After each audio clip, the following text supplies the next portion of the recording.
Henry isn't a particularly remarkable character. In fact, it's just how unremarkable he is that is the most remarkable thing about him. The son of a blacksmith in medieval Bohemia, that's the Czech Republic to us 21st century types, he finds himself swept up, as so many have, in a war between half-brothers for the crown. He's an unlikely protagonist by dint of being a young man with no training to speak of, and there's no chance of becoming a duke or rising through the ranks of the army. You're just a boy who feels indebted to his lord and honour-bound to fight for him. Henry's story in the game doesn't exactly start off too rosily. His town is destroyed, his family killed, he's left for dead, and then he even gets held up by bandits who steal the last sword his father had created. He was trying to deliver it to his lord Sir Radzig, but instead turns up empty-handed. Sir Radzig also isn't having a good time, having been ousted from his own castle and retreated to a neighbouring ally.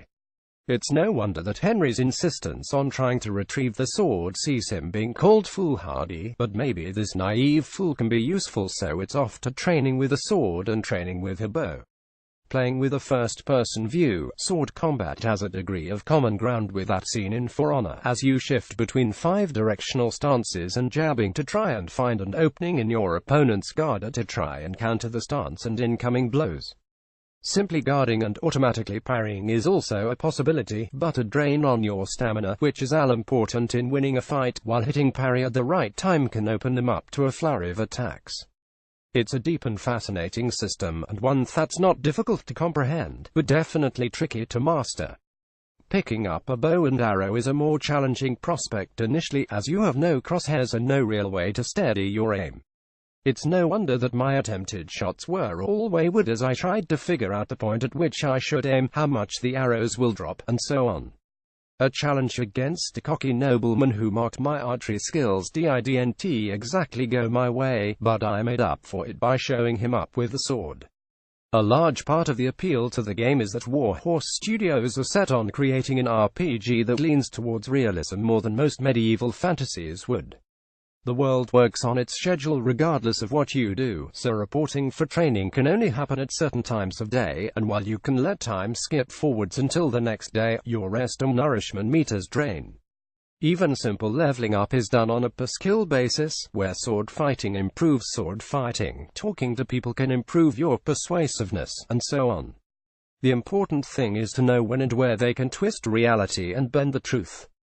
An in-house historian has largely kept them honest, so while the designers would have dearly loved to let you march into a still-under-construction monastery and have a fight, in the name of realism, that wasn't possible.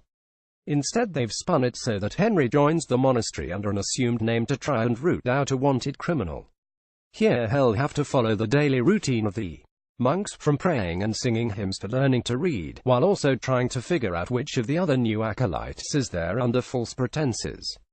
Back in the army, and I was dropped right into a fight as Sir Radzig led a small group of his troops against a bandit and Cuman encampment.